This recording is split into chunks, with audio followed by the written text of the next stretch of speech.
Fez is a 2D platformer, with a unique 3D rotating mechanic met with much critical acclaim. When confronted with backlash from his less than amicable behavior online, the creator Phil Fish left the game industry after starting work on Fez 2. In this episode, we'll be looking at the game designer as artist.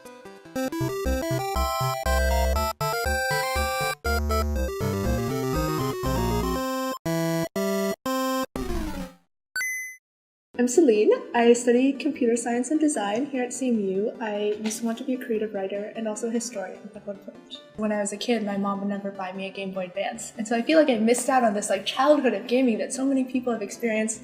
And then I came to college, I had a transformative experience watching someone play Shadow of the Colossus. And then I bought a lot of Humble Bundle games I haven't really played, but I think the next point is I will start playing them into the horizon someday. It's okay. I never got a Game Boy as a kid either. I'm so glad you understand that. No one else does. My name is Sam Smith. Yes, like the singer. I'm a physics and music major, dual major at Carnegie Mellon Senior as well. I grew up playing tons of board games with my dad, who collects very many board games. And then, of course, as I got older, I started playing video games because my friends were doing that. A couple of my friends very into indie games, so they'll recommend the best games that they've played, and they'll tell me, oh yeah, you really need to play this game. It's kind of been filtered for me.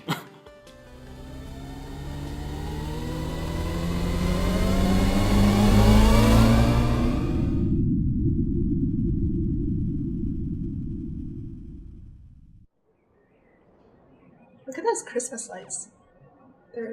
I guess they're Christmas lights. Pixel art is hard sometimes.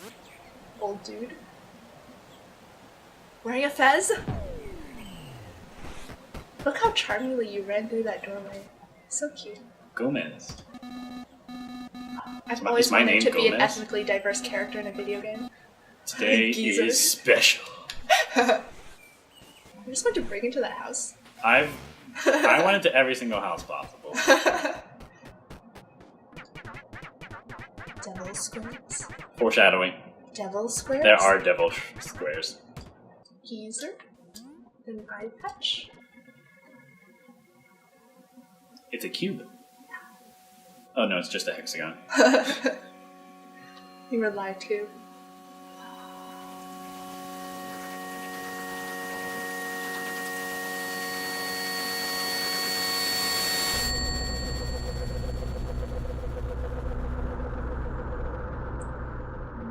This is surreal. I feel like this is supposed to be some great exposition, and there's no story. Well, you're clearly the main character, so you're going to have to go out and explore the world at some point.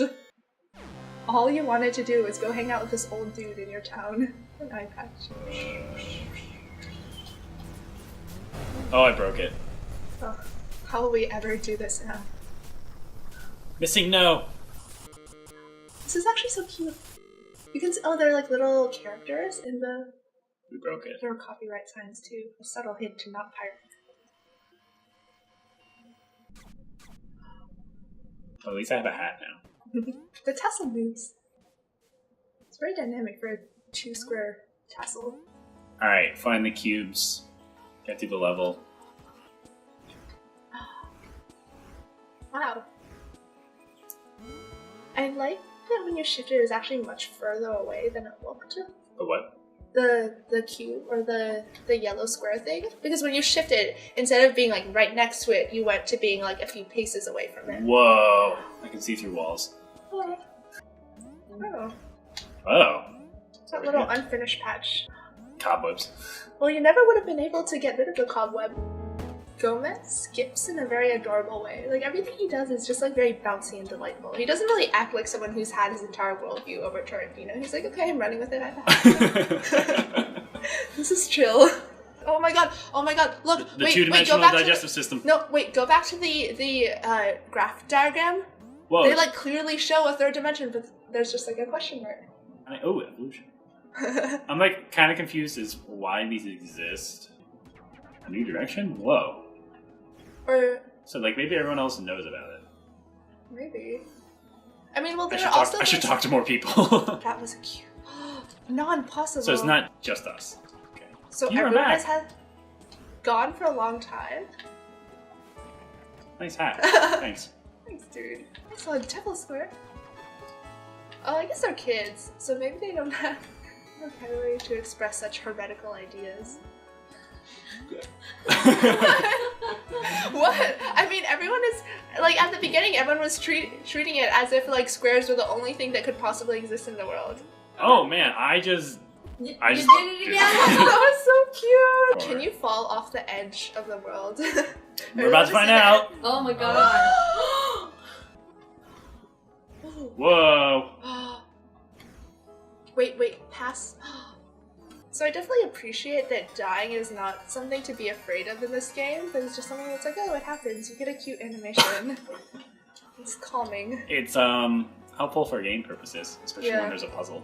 Yeah. Listen. So Not at least- having to restart a level over when you die is really nice. Yeah, that's a good point. When you're trying to figure out a problem, you're throwing all of your mental energies into figuring out like how can you like get up to this next level? How can you reach this object? And I feel like it's very frustrating if the penalty for making an incorrect guess is that then you're taken out of that problem-solving space, and then you have to remember all these like real-world constraints of like, oh yeah, I have to like run back up there, I have to like resolve all these things, and you have to think about things that are not the interesting problems. Also, I appreciate that when you pick up cubes, the pitch increases of the That's a good point, actually. pickup sound. I don't really know what art is. It seems to be this thing that I like interact with every once in a while. I frequently get into situations where I'm like, okay, I'm not an artist, but then what am I thinking about when I do this? I think video games can be art. There's the question of intent, which is kind of like, what did the creator want it to be? What was the experience? Is it just supposed to be like something fun that you talk about with your friends and then you like put it away and it gathers digital dust or whatever? So I think his animation is nice in making this feel very, very dynamic. It feels very satisfying to do all these actions just because he reacts so much to your emotions. Also, it's changing the time of day, which is kind of cool. Yeah. Using the constellations. Cute. Touch your nose. I do think that a lot of games nowadays assume that you have a certain level of game mechanics as far as being able to like operate in a 3D space, where this is, 2D, 3D. Usually called game literacy. Game literacy. Yeah. Okay. So I feel like this is something that inhibits me a lot from continuing to play games in my advanced years now, at the age of 21. Because I feel like having not played enough games in my childhood, I feel like extra Yeah. dumb trying to play games now. It's definitely and true. It's like, how do I... I've tried to teach multiple people Portal, but they can't get around the 3D world. People who have no background in games it's a really high barrier to Could I entry. jump and shift perspective while I jump? What would that Okay. do? Find out. Oh, okay. Oh, I can look up and down. Oh, that's so cute. Ooh, black hole. His mouth is so expressive. Oh, I can look left and right. Oh my god. Do you want a cookie? Yes. So this is my favorite lighting effect in real life, I guess, is like the dappled lighting through the trees. And then as you're running, you like go in and out of the... this is so beautiful. Oh, It's a decorative that's piece. really cool. What? When I'm behind it, the sounds are muted. Okay, sorry, wait, do that again.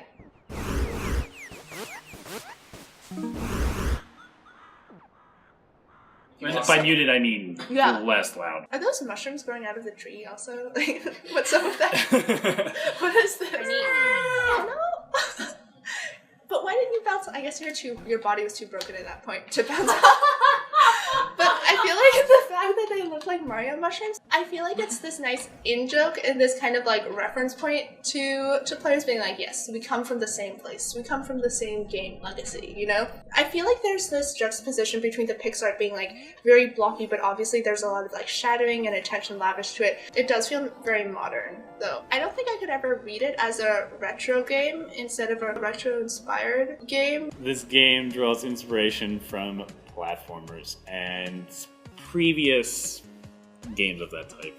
I think there's a huge nostalgia element. I mean, I think the nostalgia thing is obvious with like pixel art and retro art, that you're dealing with something that is like traditional with a twist or something, and is supposed to bring you back to like a platforming childhood, or maybe like the nostalgic platforming days of yore. Yeah. The way games have evolved in history has been to eliminate the pixels, make them more realistic, and this was just kind of like, boom. Put back in like the edges. Put back in like, they want it to be very obvious that there are pixels in this game. A friend told me about an intro he had read to this gourmet cooking textbook, I guess. And so the writer of the textbook was talking about how he feels that like if you take 3 bites of a dish, maybe like in one bite you can note the flavor, and then in another bite you can note the texture. You can like read a dish very differently in 3 bites, and then after that it starts becoming the same. I feel like when backtracking, you're re-experience something, and the intensity of the experience is not quite so strong. I feel this way about a lot of Zelda temples. I feel so frustrated with some of the puzzles, and I don't remember the magic of what it was like to like solve it for the first time and be really proud. Having played the first couple hours, I don't think I'll go back and finish it. I'm the kind of person who goes to the art museum, like looks at it, thinks about it, and it's like, okay, that's cool. Once I move on, I like don't care about coming back. And so that's kind of how I felt about the levels in that. It was like, I did it once, great, let's move on. Oh my god, okay, you can tell from the raindrops? Oh my god, you can see them like splashing. Oh, that's so cool. I was about to say, like, this lightning is happening too frequently, it's bugging me, and then I was like, and now I think the rain makes sense. So I actually told someone, I was like, oh, I'm doing this cool like art critique thing, and I'm going to be doing mine, and I need to like research Phil Fish. And then they were like, don't get anywhere near that guy. He's so, I don't know. I mean, I was surprised that so many people had a strong opinion. I feel like one of the requirements of seeming culturally relevant is that you're supposed to have an opinion about everything, and you're supposed to like strongly hate the right people. Like you kind of construct your identity around what you like and dislike, being a reaction to other people or other creations instead of an identity based around creating. I really don't like people who hate on artists just because there's like critique, and then there's like hating on someone who has put a lot of their life into something. I felt like the kind of attitude towards him was that maybe he was acting ungrateful. People feel like they have some part in the art process, or like the creation of the art. So in your conversation, you sort of undisputedly said like, oh, like Phil Fish is an artist, or Phil Fish is creating art. So I think I sort of naturally started doing that just because I feel like we have these cultural ideas about how an artist acts. There are like these stereotypical like portrait of an artist traits, which are that like they are really neurotic. They frequently like get like depressed or anxious when talking about their work. They're like perfectionists. Like he said he redid the game like 3 times. And so I think like Phil Fish definitely hits a lot of those things, like sort of like this ego, this like disdain of people with bad taste. So those things are kind of like cliche representations of an artist. He just seems like a person who like doesn't realize what it means to be a public persona, or maybe he realized but like doesn't want to act by those rules. Once you become the creator of something where you want people to like buy your game and give you money, you're supposed to be like a little more diplomatic. You're not supposed to tell people like you suck.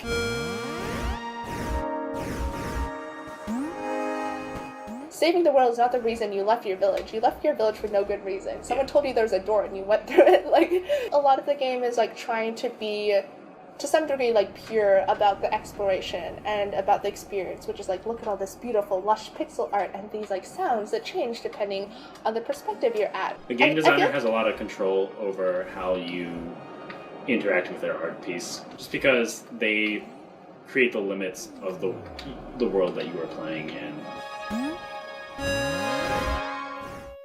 I feel like Fez is such a like charming, innocent, kind of like pure game, and if you contrast that with like Phil Fish's persona and kind of how he's treated, it seems escapist. And because he talks so much about like being depressed and investing so much into this game, I think it's interesting that the game still feels charming and lighthearted. It doesn't seem cynical. Maybe that appears later on, I don't know. I was like, for now. Yeah, for now. For the first couple hours. At the end, everyone like stones Gomez, and then he, oh, that's the second thing.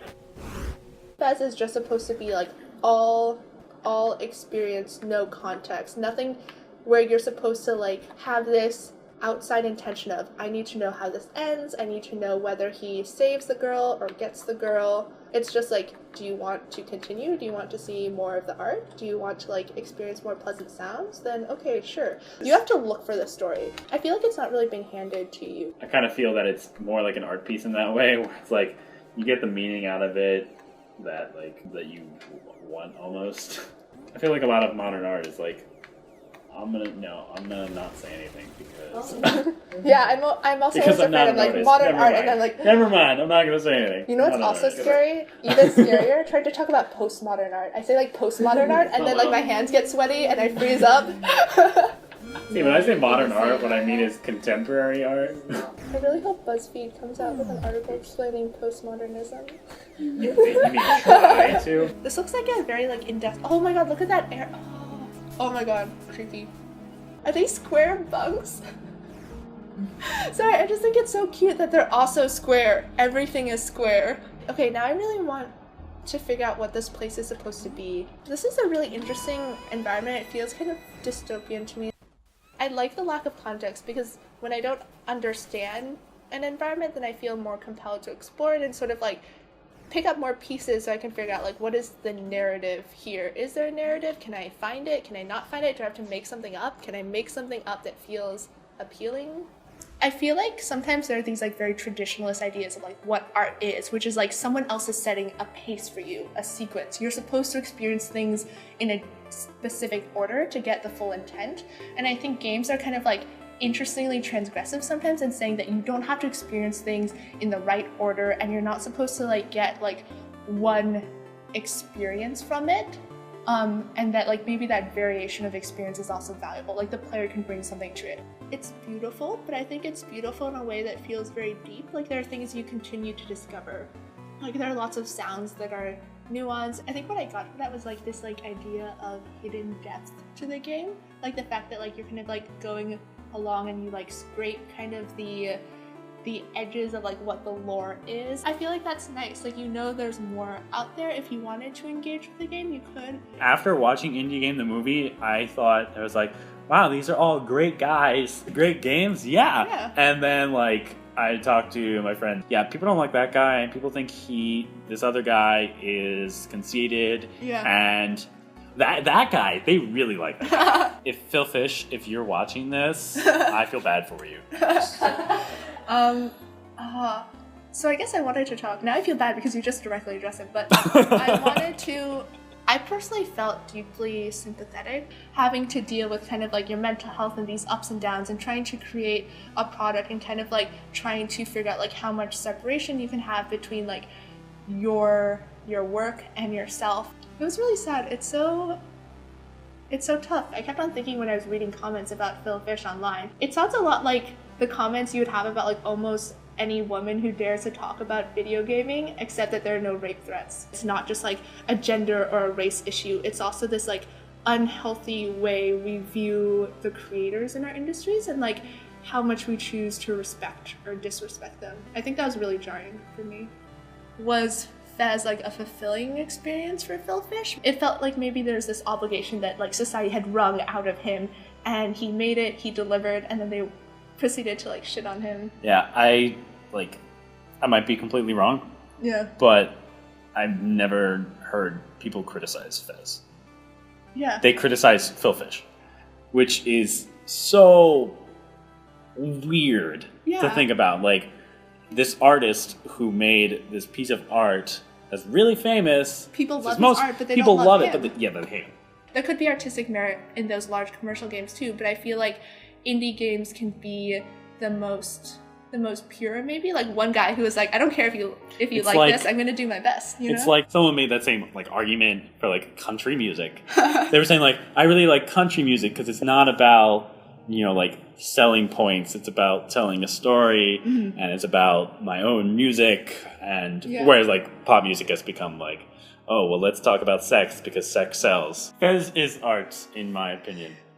If you took a screenshot of this game, you could use the image alone as an artistic piece. I don't think that bundling it into some interactive format makes it not.